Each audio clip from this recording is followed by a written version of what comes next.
Chapter 1. No one leaves Caelridge.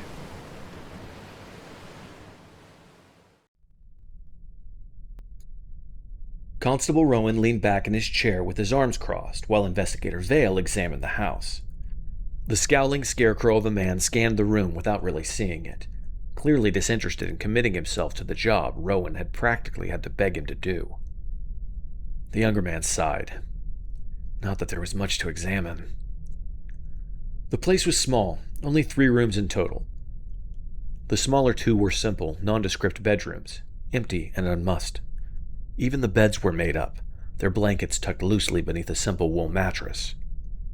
The great room wasn't much different. Little more than a table, some crooked chairs, and a cold hearth darkened by years of undisturbed soot. As far as Rowen could tell, nothing appeared stolen. And aside from a spent candle melted partially into the floor, nothing appeared disturbed. 3 people had lived there. A husband, a wife, a daughter. Rowen swallowed the lump in his throat. No one lived there now. Vale nudged a chair back into place with his boot. "You're wasting your time, Constable, but I suppose that's forgivable. Less so that you've wasted my time, a commodity that recent weeks have left me with little to spare." "Now wait," the younger man began, lifting his hands apologetically.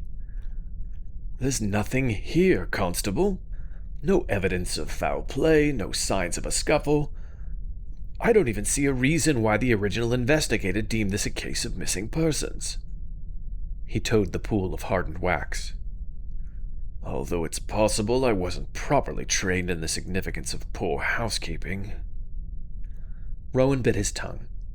He knew better than to backtalk a superior, even one he knew so well, but the man's dismissive attitude was starting to boil his blood. "Besides," Vale continued, pacing around the table, "the manor grounds are miles north of here. None of the disappearances have ever been more than 100 yards from the edge of town. What makes you so certain this family vanished due to similar circumstances?" Again, Rowen took a slow breath. Vale's question was obviously rhetorical. He knew the answer to that. Rowen pressed his hands flat against the table and stood. "It's not about that." "Of course it's about that. Everything you do is about that." Vale's expression softened momentarily. "Rowen, you don't understand. This family disappeared overnight." "And?" Rowen counted each of his reasons on an extended finger. No wagon, no packed belongings, no farewell. Vale shrugged. "People leave." A distant peal of thunder filled the space between them, followed closely by the tinny patter of rain. No one leaves Caelridge, Vale. The investigator cocked his head. For the first time, he looked directly at Rowen. "You know it's true." Vale waved him off. "People come, people go. This family," he twirled a finger, "they're not special. Perhaps they sought their fortunes elsewhere. Perhaps they went to visit a sick relative." "You can't really. They were killed.